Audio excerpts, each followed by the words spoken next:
السلام علیکم ورحمۃ اللہ وبرکاتہ۔ اللہ رب العزت کا کروڑوں بار شکر و احسان ہے کہ اس نے ہمیں سرکار دو عالم صلی اللہ علیہ وسلم کی امت میں پیدا فرمایا اور لاکھوں کروڑوں درود و سلام محمد عربی صلی اللہ علیہ وسلم کی ذات اقدس پر کہ جنہوں نے انسانوں کو انسانیت کا سبق سکھایا اور ہمیں انسان بن کر زندہ رہنے کے طور طریقے سکھائے۔ سرکار دو عالم صلی اللہ علیہ وسلم کی سیرت مبارکہ کا تذکرہ کرتے کرتے ہم سرکار کے بچپن تک، ولادت سے بچپن تک پہنچیں اور آج بھی بچپن کا ہی کچھ تذکرہ کہ بچپن سے جوانی تک سرکار نے کیسے سفر جو تھا وہ طے کیا۔ سرکار دو عالم علیہ الصلاۃ والسلام پچھلی ویڈیو میں جیسے تذکرہ کیا کہ مقام ابوا پر اپنے دادا عبد المطلب اور والدہ بی بی آمنہ اور ایک خادمہ جو لونڈی تھیں جناب عبداللہ کی ام ایمن برقہ حبشیہ، ان کے ساتھ جو تھیں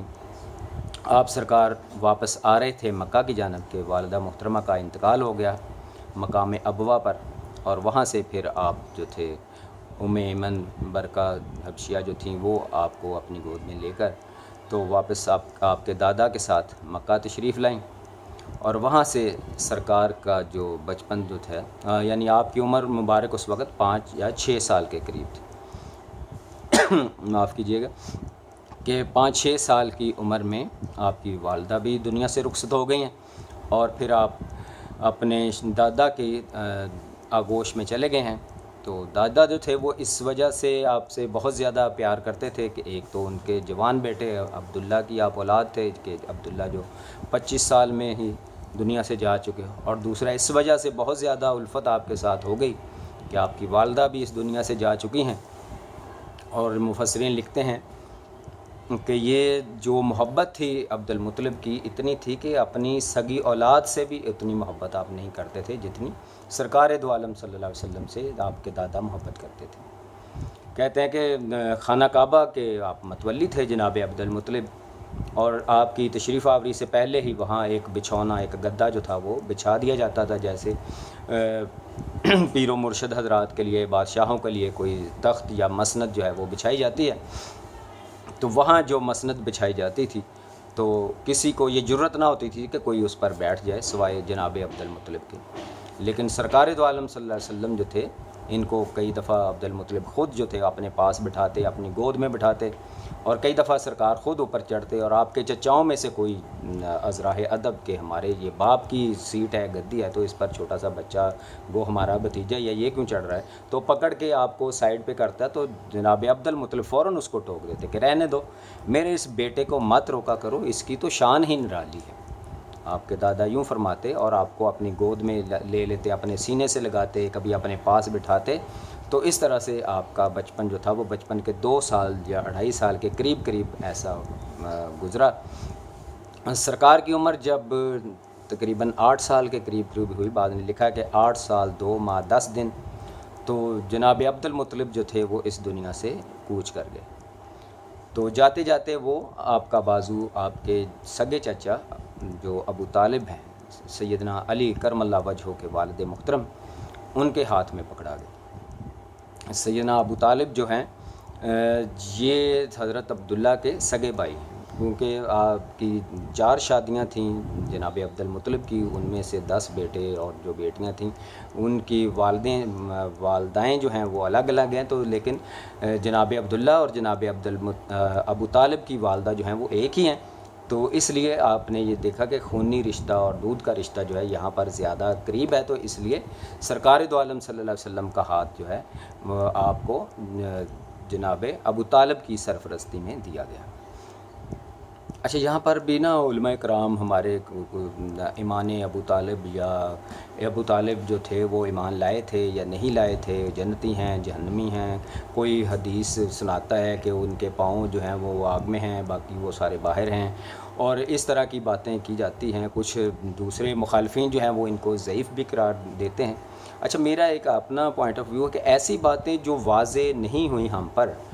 کہ ویسے بھی ایک حدیث شریف کا مفہوم ہے نا کہ کچھ لوگ قیامت کے دن ایسے بھی آئیں گے کہ جن کا ایمان جو ہے وہ صرف اللہ کی ذات کو ہی پتہ ہوگا اور کسی کو معلوم نہیں ہوگا، تو جن لوگوں نے سرکار کے سر پر دست شفقت رکھا، ان کو اپنے بیٹوں سے زیادہ ترجیح دی، تو ہم کیوں ایڑی چوٹی کا زور لگائیں کہ ان کو واقعی ہم نے جہنمی ثابت کرنا ہے؟ کیا ہمارے کہنے پر اللہ تعالیٰ نے جنت اور جہنم کے فیصلے کرنے ہیں؟ کیا جو حدیث میں جو راویوں کی بحثیں ہیں ان کو دیکھ کر اللہ تعالیٰ نے جنت اور جہنم کے فیصلے کرنے ہیں؟ یہ تو اللہ تعالیٰ کے اپنے فیصلے ہیں، اور بندے کا اور اللہ کا معاملہ ہے کہ سیرت کی ایک کتاب میں پڑھ رہا تھا کہ سرکار دو عالم صلی اللہ علیہ وسلم اور مولا علی رضی اللہ تعالیٰ عنہ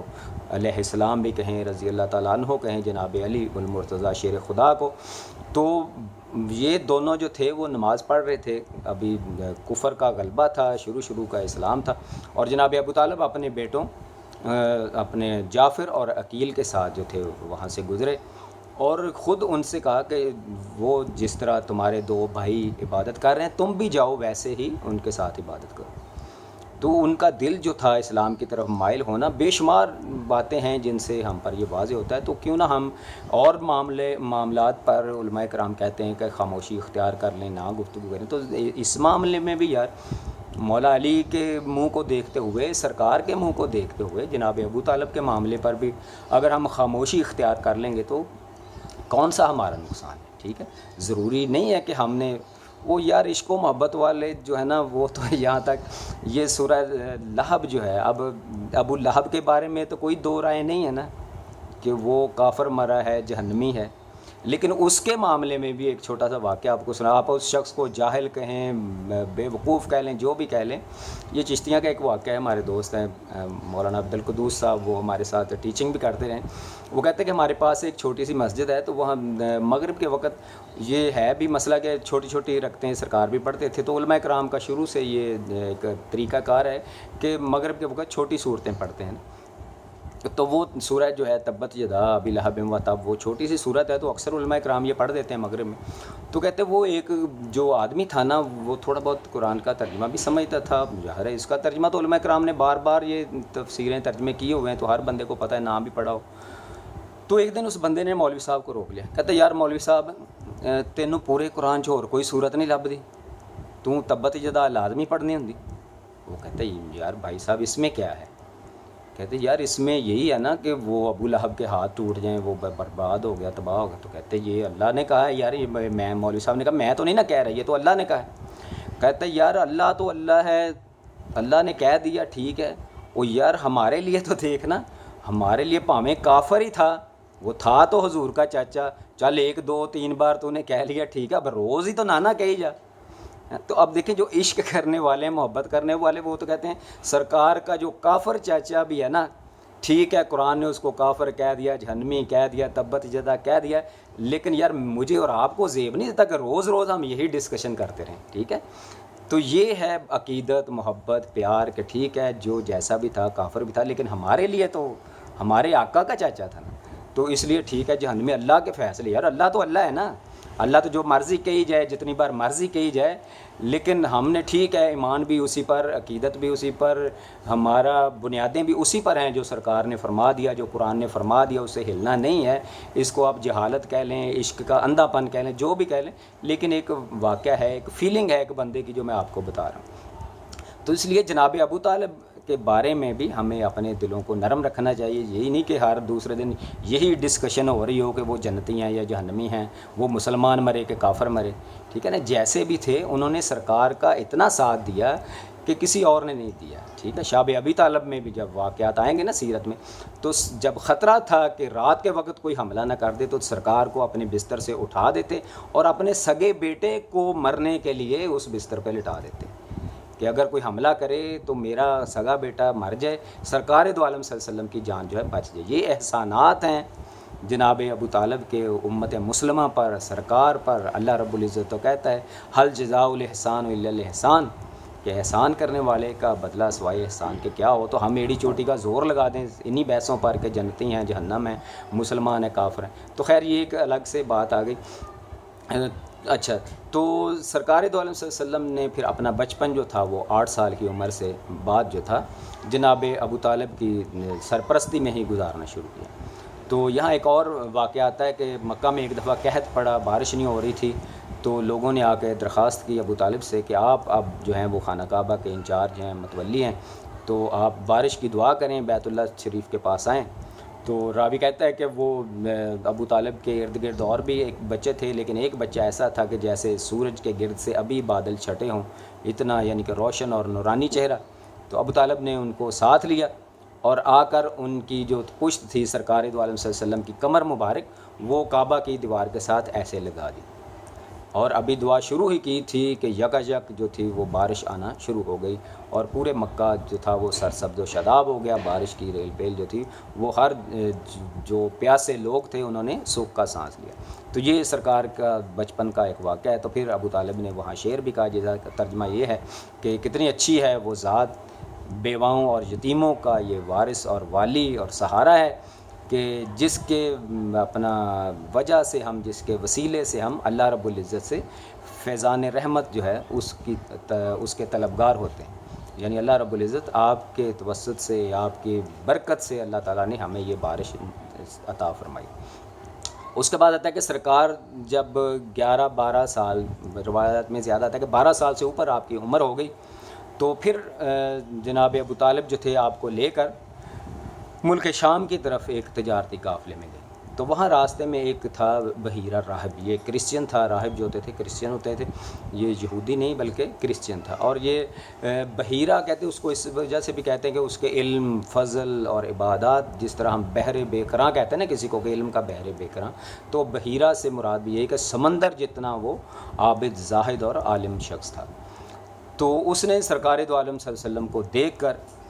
یہ ارشاد فرمایا ابو طالب سے کہ اس بیٹے میں جو ہیں یہ نبوت کی علامات ہیں، یہ رحمت للعالمین ہیں، تو آپ ان کو نہ آگے، کیونکہ یہودیوں کا علاقہ شروع ہو رہا ہے، تو آپ ان کو وہاں سے لے جائیں۔ ملک شام اس وقت یہ رومن امپائر کے زیر کنٹرول تھا، تو اس نے پھر یہ کہا کہ آپ اس کو واپس لے جائیں۔ بعض روایات میں آتا ہے کہ اس نے دعوت کی، پورا قبیلہ وہاں پر گیا، تو لیکن سرکار دو عالم صلی اللہ علیہ وسلم کو اور کچھ لوگوں کو جناب ابو طالب نے وہاں پیچھے جو قافلے کا سامان تھا اس کی دیکھ بھال کے لیے چھوڑ دیا۔ تو اس شخص نے، بحیرہ راہب نے اسپیشل کہا کہ میں نے جس مہمان خصوصی کے لیے یہ دعوت کی ہے اس کو تو آپ لے کر نہیں آئے۔ کہا کون؟ کہا کہ وہ جو ایک بچہ ہے آپ کے ساتھ اس کو لے کر آئے۔ تو پھر جناب ابو طالب نے جناب محمد رسول اللہ صلی اللہ علیہ وسلم کو بلایا، اور پھر بحیرہ راہب نے پھر اس وقت یہ ساری باتیں آپ کے گوش گزار کیں، اور کہا کہ میری ماننے تو ان کو آگے مت لے کے جائیں کہ یہودیوں کی ہسٹری ایسے ہے کہ بے شمار انبیاء و کرام کو انہوں نے قتل کیا ہے، تو سرکار دو عالم صلی اللہ علیہ وسلم کو یہاں سے مدینہ واپس کر دیں۔ تو ابو طالب نے ان کی بات کو مانا، اور سرکار دو عالم صلی اللہ علیہ وسلم کو چند غلاموں کے ذریعے، جو آپ کے اعتبار کے بھروسے کے ملازم اور غلام تھے، ان کے ذریعے سرکار کو مدینہ واپس بھیج دیا گیا۔ اس کے بعد سرکار نے اپنے اس بچپن میں، لڑکپن میں، نوجوانی کی عمر میں جو بکریاں تھیں ان کو لے کر جاتے جنگلوں پہاڑوں میں، بکریوں کو چراتے، اور یہ تمام انبیاء کی سنت ہے بکریاں چرانا۔ اور یہ مفسرین لکھتے ہیں، علماء کرام، کہ یہ بھی ایک اپنا کہتے ہیں کہ نفسیاتی ایکسرسائز ہوتی ہے، کہ انسانوں کا جو معاشرہ ہے نا یہ بھی بکریوں کی طرح ہوتا ہے، کہ کوئی ایک طرف کو منہ کر لیتا ہے، کوئی دوسری طرف کو منہ کر لیتا ہے۔ آپ نے اسٹک سے ان کو ہانکنا ہے، اکٹھا بھی کرنا ہے، اور ایسے بھی نہیں مارنا کہ کسی کا سینگ ہی ٹوٹ جائے، ٹھیک ہے نا۔ تھوڑے تھوڑے پیار سے، تھوڑے غصے سے ان کو کنٹرول کرنا ہے، ان کو اکٹھا رکھنا ہے، ان کا فائدہ بھی دیکھنا ہے کہ وہ چریں چگیں بھی، اور ایسے نئے سے نئے علاقوں میں بھی لے کے جانا ہے، اور ایک ڈسپلن بھی قائم رکھنا ہے ان میں کہ ادھر ادھر بھی بگدڑ نہ مچے، اور ان کی حفاظت بھی کرنی ہے بھیڑیوں سے، جنگلی جانوروں سے۔ تو یہ ہر نبی کی ایک ٹریننگ ہوتی تھی کہ انسانی معاشرے کو پھر آپ نے اسی انداز سے ایک گلابان کی طور پر آپ نے لے کے جانا ہے۔ عیسیٰ علیہ السلام کو تو عیسائی بڑے فخر سے کہتے ہیں نا کہ وہ ہمارے چرواہے ہیں، ٹھیک ہے، خود کو وہ کہتے ہیں ہم یسوع مسیح کی بھیڑیں ہیں۔ تو یہ تمام نبیوں کا ایک شیوا ہوتا تھا کہ وہ بھیڑ بکریوں کے چرواہے ہوتے تھے، تاکہ انسانوں کو کنٹرول کرنا جو ہے اللہ رب العزت ان کی نیچر میں شروع سے ہی ڈال دیتا تھا۔ یہ عادت ان کی بن جاتی تھی کہ نرمی کے ساتھ کس طرح پوری امت کو لے کر آگے چلنا ہے۔ تو سرکار جو تھے بکریاں لے کر بھی جایا کرتے تھے، اور پھر ایک جنگ ہوئی جس کو حرب فجار کہتے ہیں۔ یہ قریش کا جو اوپر قصی سے بھی، قصی آپ صلی اللہ علیہ وسلم سے 6 نسلیں اوپر ہے، اور اس سے بھی کوئی 5 یا 6 نسلیں اوپر جائیں تو کنانہ آتا ہے۔ کنانہ، بنو کنانہ